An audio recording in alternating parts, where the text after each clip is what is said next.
are as a people inherently and historically opposed to secret societies, opposed to secret oaths, opposed to secret proceedings. No official of my administration, whether his rank is high or low, should interpret my words here tonight as an excuse to censor the news, to stifle dissent, to cover up our mistakes, or to withhold from the press and the public the facts they deserve to know. All right. Welcome to Conspiracy Corner Podcast, everyone. This is Avi, your host. It is November 28th, 2025. I hope everyone had a good Thanksgiving.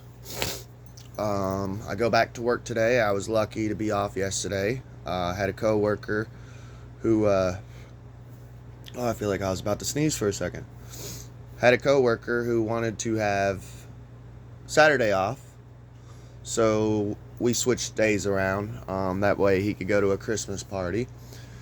Yesterday, put out 4 episodes. That's my first, I guess, record on how many episodes in one day. I put out 4 yesterday in one day.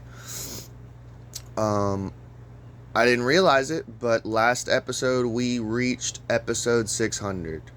So I've been podcasting for 5 or 6 years now.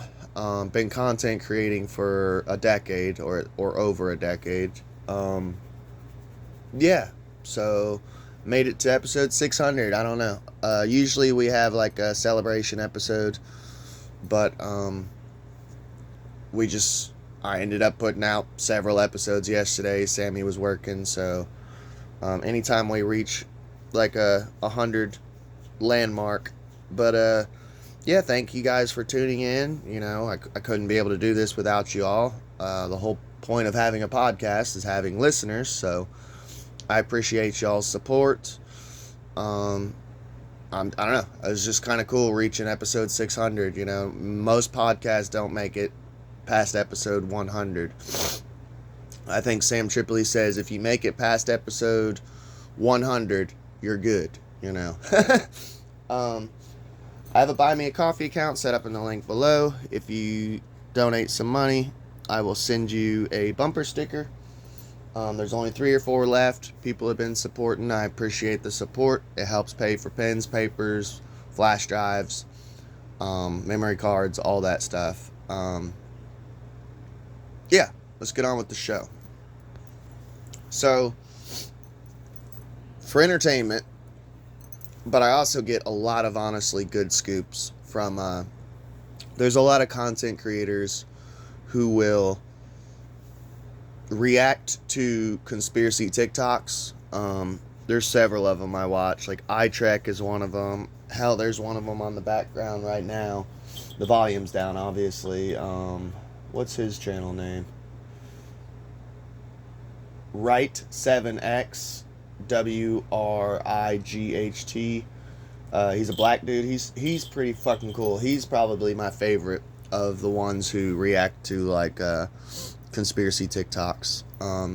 But I like to put it on the background while I'm playing video games, and I just kind of listen in, and every now and then I'll come across like a really crazy conspiracy, and I'll write it in my notebook and kind of research it and podcast about it. So I can't recall which one was talking about it, but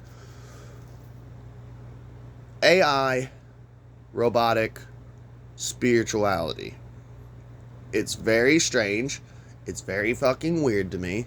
I don't like it. You guys know my opinions on AI and robotics and stuff. I'm a futurist. I would love for it to be like the Jetsons and a beautiful utopia.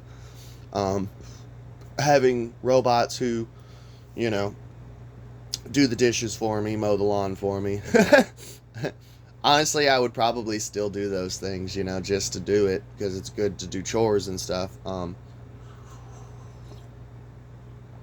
But the point of having a utopia with robotics and AI would be nice. But that's not what the elites want. They want a dystopia. Something out of one of Philip K. Dick's books. But I don't like the idea of AI and spiritualism. So there's another thing that we'll have to either do a whole episode on it's by itself, of people texting AI Jesus. It's really fucking weird. This right here is an android. His name is Mindar. Mindar is also known as Android Canon Mindar. Is an android preacher at the Kodaiji Temple in Kyoto, Japan. The humanoid robot regularly gives sermons on the Heart Sutra. So this is a AI Buddhist monk robot who is literally giving lectures at Buddhist temples. I'm not sure what the Heart Sutra is. Let's look into that. What is the Heart Sutra? So you'll have to forgive me on not like being super well knowledged on Eastern philosophies. Like, I'm not really knowledgeable. I have a little bit of knowledge on Hinduism, but Buddhism and Taoism and stuff, Shintoism, I don't really have that much knowledge on. My older brother, he's a really cool guy. He that's like his thing. He's really into like Buddhism, Hinduism, Taoism. I just, not trying to be weird, but I found my spiritual path at a young age. Occultism, witchcraft, and I've just kind of always been attracted to Western occultism. Maybe one day, I mean, I here's my problem with like Buddhism and stuff. Like, people have given me books and stuff, and I just honestly, I just get bored with it, you know. It's like the rabbit pranced down to the stream and the stream was flowing. It's like little Aesop's fables, and I'm not trying to be mean. I just, it's I mean, it would probably be healthy for me, like, to like have a better state of mind and more peace, and it'd probably help with my anger issues and shit, but like, I find it fucking boring as hell. Sorry. So we're kind of learning together. So the Heart Sutra is a popular sutra in Mahayana Buddhism. A sutra is, in Indian literary traditions, refers to aphorism or a collection of aphorisms to form a manual, or more broadly, a condensed manual or text. Sutras are a genre of ancient and medieval Indian texts found in Hinduism, Buddhism, and Jainism. What's an aphorism? Jesus Christ. An aphorism is a concise, terse, laconic, or memorable expression, or a general truth or principle. Okay. So it's like a holy book, it sounds like, is what a sutra is. Kind of like a manuscript of like principles, philosophical ideas, you know, like Confucius say. So,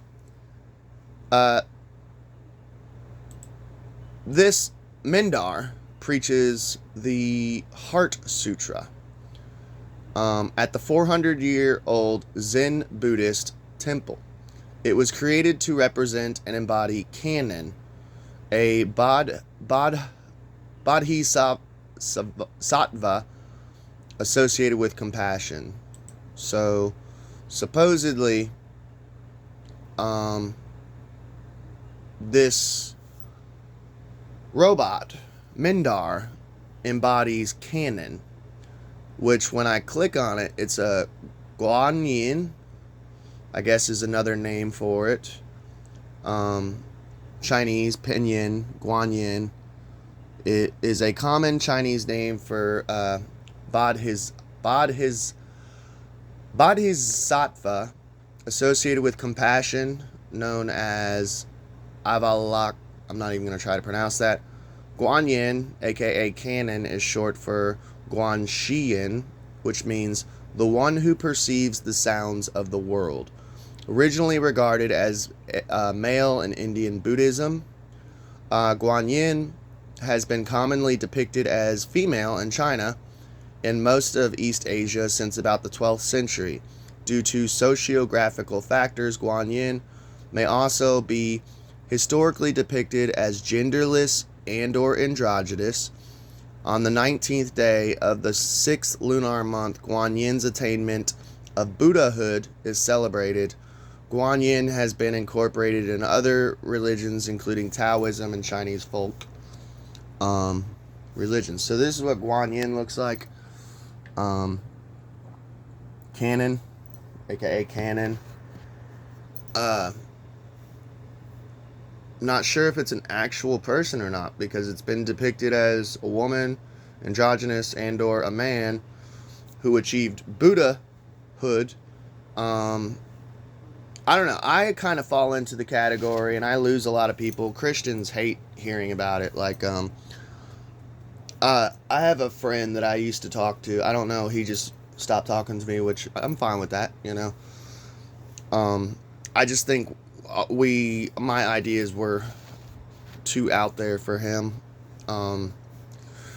But I believe in the whole Ascended Masters thing. I believe that there are people, the whole point of living in this reality is this reality, to me, is like a school. Some people want to look at it as like the Gnostic mindset, which I agree with a lot of Gnosticism, of like, some people think that we're in like a prison planet, that this is like a sentence. We're in prison in this reality. Sometimes it feels like that. Or you could flip it and look at it like, which there's not much difference between schools and prisons. I mean, schools are kind of training you for prisons. If you actually look at schools like and compare them to prisons, they're very fucking similar. It's kind of creepy. But anyways, you could look at it with a positive spin of like, this reality is a school. We are meant to learn lessons. If you believe in like incarnations. But I believe like once you find like nirvana or enlightenment, once you become enlightened, you become like an ascended master. I think that's why you hear stories of people reaching Buddhahood and becoming almost like deities, like gods. I believe Jesus is an ascended master. He like went up into the heavens, you know. Muhammad, Buddha, the original Buddha, what's his name? I forget. I think these people are ascended masters. Thoth, I believe, is an ascended master. That they just reach like this enlightenment, like almost become like deities. They break the matrix, you know. Mindar was designed through a collaboration between staff Kodaiji and roboticist from Osaka University, including Hiroshi Ishiguro, constructed of the 1.95, so it's 6 feet 5 inches. Sorry, they were getting into like metric system. I'm like, let's just do the English or American shit. 6'5" tall android. He began in 2017 at Osaka University Robotics Laboratory. Development of the android cost 25 million yen, which in USD, that is $227,250 bucks. So, not as expensive as I thought it would be. I mean, it's still expensive as fuck. 227,225, 250.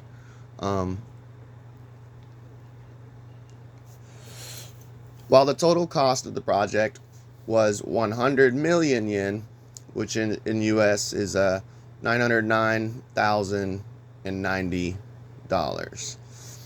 Mindar was unveiled to the public at a ceremony in March in 2019, so right before COVID.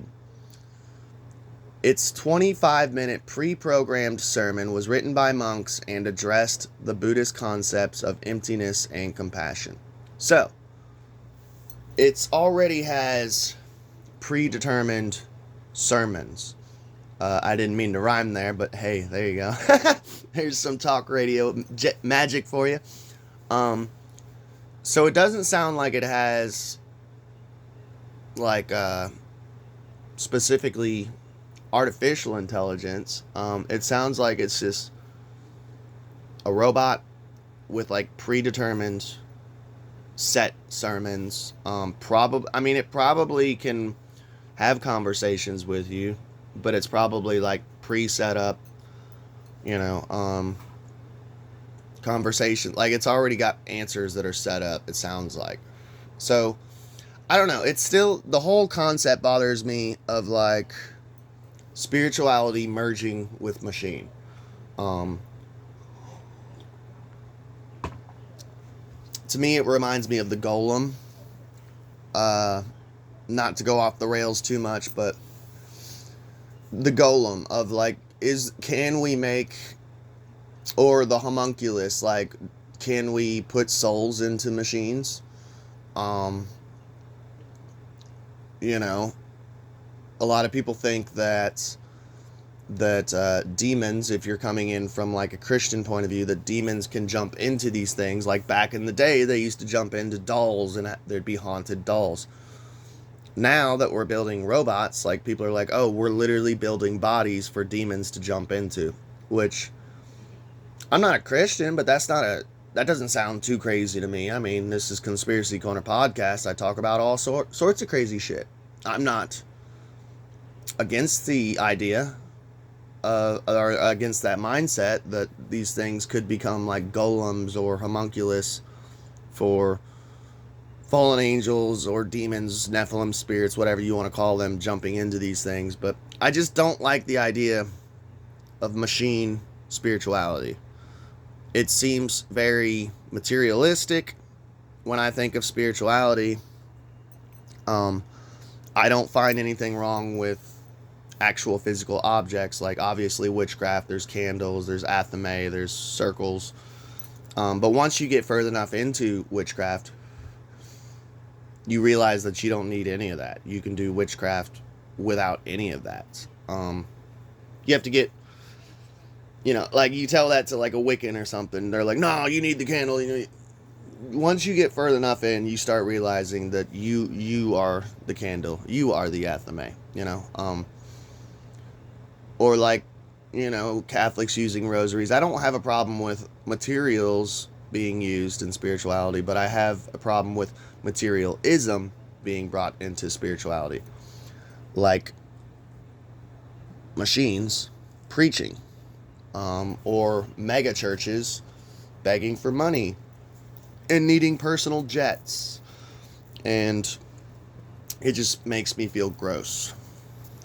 Especially someone who grew up with a preacher as a father.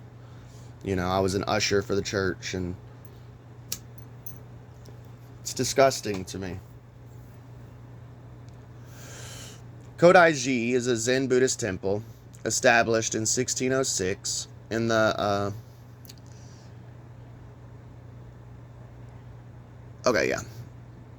in the Higashiyama ward of Kyoto. It is part of the Rinzai school.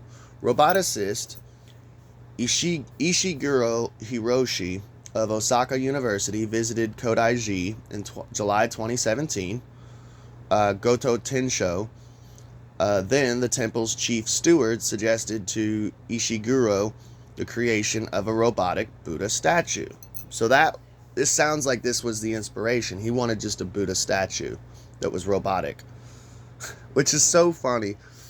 Imagine, like, a church doing this. Like, hey, dude, I know we have, like Jesus statues and stuff, but what if we had, like, an animatronic Jesus? It's so absurd to me. I'm sorry. I guess maybe because I'm a witch and a cultist, but I find this so silly. I could totally see Christians doing, like, Jesus animatronics in churches, like, that, like, talk to kids during Sunday school and shit. It's so fucking weird. They met again 2 months later and initially considered having several robots discussing the Buddha's teachings, though it was determined that a single robot would be preferable from a technical standpoint. A monologue of the Heart Sutra was chosen, and it was decided that the android would take the form of Canon, a bodhisattva associated with compassion. The Lotus Sutra mentions that Canon is capable of manifesting in various forms. See, like I said, man, so they're actually talking about this could be like Canon manifested within a robot. They kind of hinted at that earlier.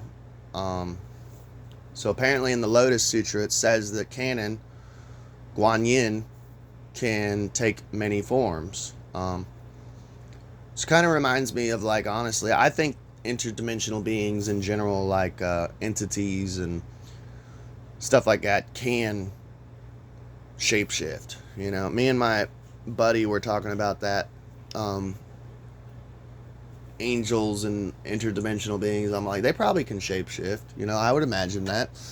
Lowercase gods. I mean, there's stories of Zeus shapeshifting into a swan, you know. Yeah, it's not that mind-blowing to me. I mean, these things, if they can travel through dimensions and travel through space and time, I could see them being able to shapeshift, you know. The Android Canon Production Committee was established in September 2017 and included staff from Kodaiji as well as engineers from Osaka University. Ishiguro proposed that the Alter model of the robot to be used as a prototype. The subject matter of Mindar's sermon was determined by Buddhist monks of the Renzai school, Honda Doryu of Baisho-in. I didn't even click on that, but it's red, so apparently my wife has been looking into this because she's a weeb. Sakida Tyson of Kinenji and Unrian Soseki of Raijin-in. They devised a narrative explaining the Buddhist concepts of compassion and emptiness. How ironic is that? So, like, the compassion part's cool, you know, having Mindar talk about compassion, but to talk about emptiness, learning about emptiness from a robot who has no soul. Talk about the irony of that. That would be like, I don't know, a Rothschild coming and doing a TED Talk about not being greedy. You know what I mean? It'd be like, really? Really? Based on the works of Hajime Nakamura and Mumon Yamada, the name Mindar was proposed by Ogawa Kohei, a roboticist at Osaka University.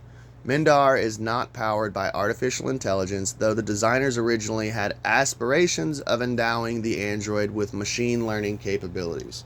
So as of right now, it's just a robot. No artificial intelligence, but I guarantee you, dude, they're either going to make like a Mindar 2.0 or give this robot intelligence. I would love to see what it responds to of, like, with artificial intelligence and learning Buddhism and, like, I don't know. I wonder what it would say about that, you know?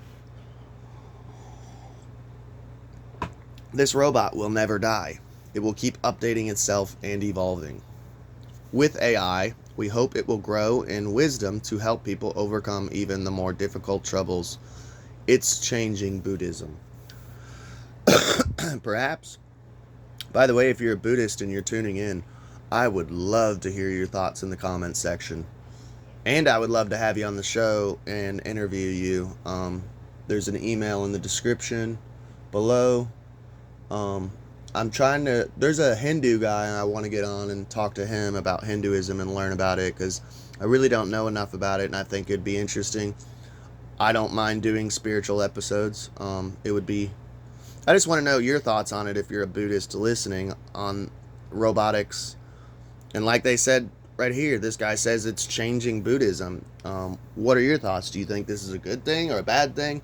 I'm not even a Buddhist, but I think it's weird. It makes me uncomfortable. The android cannon was constructed at a robotics laboratory at Osaka University. Ogawa Kohei engineered the android, and it was completed in February 2019. The total cost of the project was 100 million yen, which we covered, though development of the android was we covered that. A traditional Buddhist ceremony was held for the android upon its introduction into the public in March 2019. The ceremony was attended by monks and included chanting, bell ringing, and drumming. So they had like a straight up Buddhist ceremony for Mindar, the robot monk. Mindar has historical precedents that were drawn on by its designers. Mechanized karakuri puppets were produced in Japan from the 17th century, and the country's first robot, the 11-foot Gaku Tensoku, debuted in the late 1920s. So an 11-foot robot in the 1920s. Was it Japan's first robot? Debuted in the late 1920s and could write calligraphy, change its facial expressions, and move its head and hands through an air pressure mechanism. We're going to have to do a whole fucking episode on this guy. Look at this guy. This is Japan's first robot. It could write calligraphy, change facial expressions, and move. It was in 1920. Yeah, we're going to have to do a whole episode on that guy. That looks interesting as fuck. Sorry, I love talking about robotics, AI. You guys know, if you're a long time listener, that's one of my big interest on this channel. And move its head and hands through air pressure mechanism. As a religion-oriented android, Mindar was preceded by other 21st century robots, including a Chinese robot monk, Zanier, and Pepper. So China is already doing their own robot monks now. So this Mindar is not the only one. Okay, Zanier is another one. Maybe we'll do an episode on him. And Pepper. Pepper is a semi-humanoid robot manufactured by Aldebaran Robotics, designed with the ability to read emotions. It was introduced in Japan in 2014 and manufactured until 2020. Maybe we'll look into him one day. Which could be programmed to perform Buddhist funeral rites, including chanting sutras and banging drums. So they're actually performing Buddhist funerals, robots. I know for a fact, dude, like, I would not want a fucking robot or android performing at my funeral. I'd be like, no. I will rise up out of this coffin and smack someone. I will haunt your ass for this. Description. Mindar is a stationary 6'5" tall android weighing 130 pounds, so it's actually pretty light. I weigh 8 more pounds than him. It has a slender mechatronic body made from aluminum with silicone skin covering its face, hands, and shoulders. Mindar stands on a platform and does not have working legs. It is capable, so it can't destroy you like a Terminator. If it just went nuts one day. It is capable of blinking and smiling and moves its head, torso, and arms through air hydraulics. Mindar accompanies its preaching with a variety of gestures, such as joining his palms together in a gash-ho, a camera implemented in Mindar's left eye, Illuminati confirmed, allows the android to give the impression of eye contact by focusing on a person. The top of Mindar's skull is exposed, showing blinking lights and wires within the cranial cavity.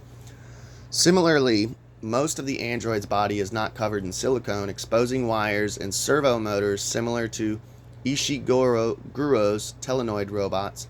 Mindar has an androgynous appearance, which Ganyin did. The voice has been described as feminine and soothing. There you go, guys. Let me know what you think of Mindar, the Buddhist monk robot. What do you guys think of robotics and artificial intelligence making its way into spirituality and religion? It's concerning. I don't like it. What are you guys' thoughts? Love y'all. Please like, share, and subscribe, and y'all have a good day.